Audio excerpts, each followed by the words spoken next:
So while the other one is drying, we're going to come back to this one. I said we were going to kind of use this as an example of what we can do next step. So this apple is mostly red. There's a little bit of kind of an orangey color, but it's very much, if you look at a color wheel, red and orange are right next to each other. So they're very much similar colors. This one is pretty much just red. This is pretty much just green. So I'm going to show you how we can use an opposite type of color, a cool color that you wouldn't expect. So we could put some blue on here. We could put some green on here. We could put some purple on here. Any of those would actually help. We can add some yellow, you know, over here to make that a little more interesting as well, too. Let's say we're going to add a little bit of yellow in here. We can come over, and even though this is an old project, kind of show you how we can kind of keep that, you know, white highlight still. But we could add as much yellow as we wanted to get a little bit of a different feel to this. Okay. Already you can see how that's actually drawing a lot more attention, making it a lot more interesting than just plain old red. If you went over a darker red area with yellow, you still get a little bit more of a vibrant kind of a pop. If you didn't want white for a highlight, let's say, you know, in the original picture there's a really strong white highlight, but could yellow be your lightest color? Yeah, if you have a really, really diluted yellow, we could make the highlight in here more of a yellow highlight. All right, and make that not as much pure white. So you got some options. So now let's show you what happens if we add a little bit of blue or purple. So anytime you use blue or purple on top of another color, it's gonna, you know, give you a lot more of a deeper shadow, obviously, in value, and cool color will go backwards.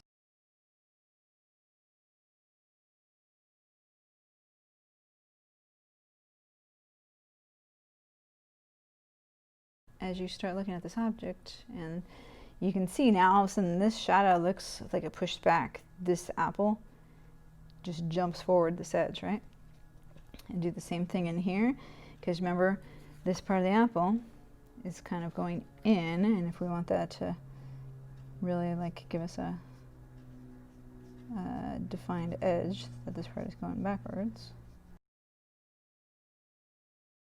You know, close up, add that blue. Farther away, it looks like a lot more 3D effect now, right? We're going to talk one other thing on this one, since the other one is still drying, and let's talk about the background. This person chose not to do any background. On my other example, I have a yellow background. Okay. Notice when I did this one, I, you know, said I have a lot of those backgrounds. And what that also does is it gives me a little bit of variety. It's not just flat yellow. If you add a background, what you want to do is not make it just completely flat one color. On this side, just a little bit of variety of like darks and lights, you know, kind of gives a little bit of movement. And on this side, we got shadows. So this side's, you know, a little bit easier to deal with.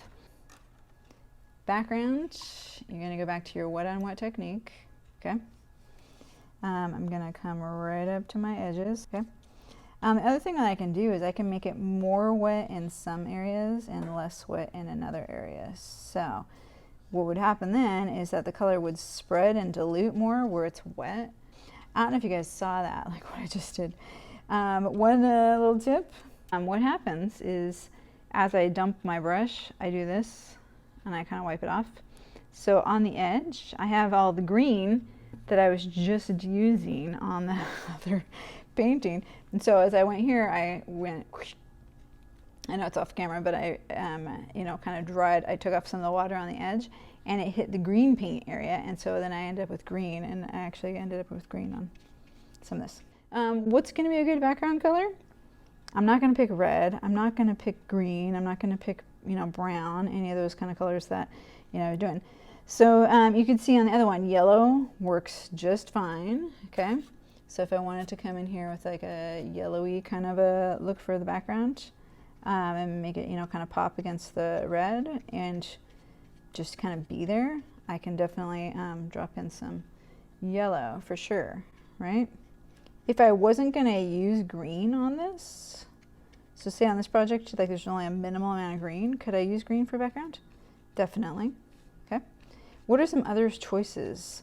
Because, you know, we talk about colors that are opposite each other and make them pop and everything. And if we're using red and green in our objects, we don't really want, you know, to do that. But what else did I just use that's not like a real dominant color? I did use a blue, right? One guideline to use for background colors. You don't want to incorporate a color that's going to be more interesting than your objects.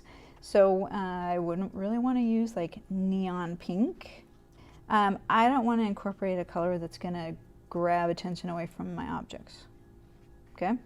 Background is just complementing the subject matter. So I'm going to do it in such a way that it's there. It complements what I'm trying to do with my painting, but it's not going to detract from it. Could I, as it dries, incorporate a little bit more of a darker blue in some places? Sure. One way to do it is kind of just get a little bit on your brush and almost like drop it in and guide it a little bit if you want it uneven. Okay?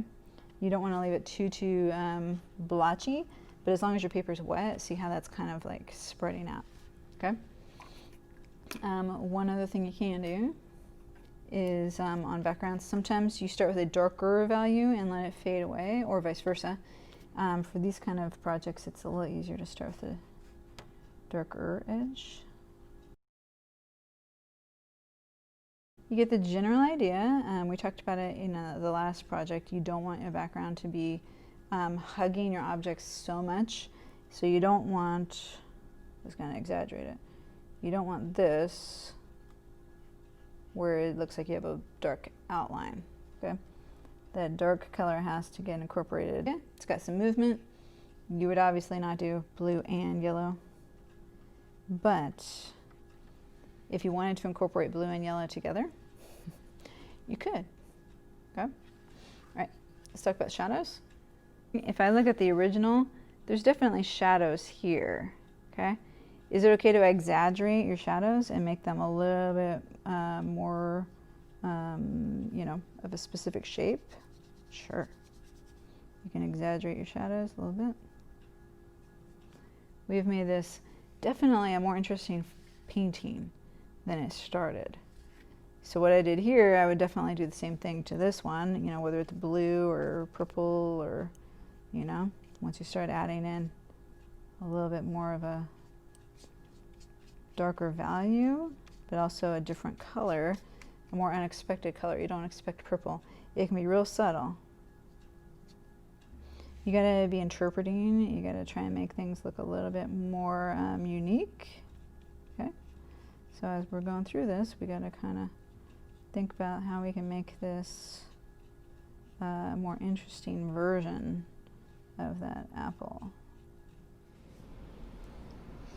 So now this one's dried a little bit. I'm just going to show you how dramatic you can go with the darker value. Okay, so if I get a little bit of this blue back, right now you can still tell it's definitely gone, you know, in visually. This is a little bit of a higher concentration of blue. The difference between this side and this side. You can see that dark value right there.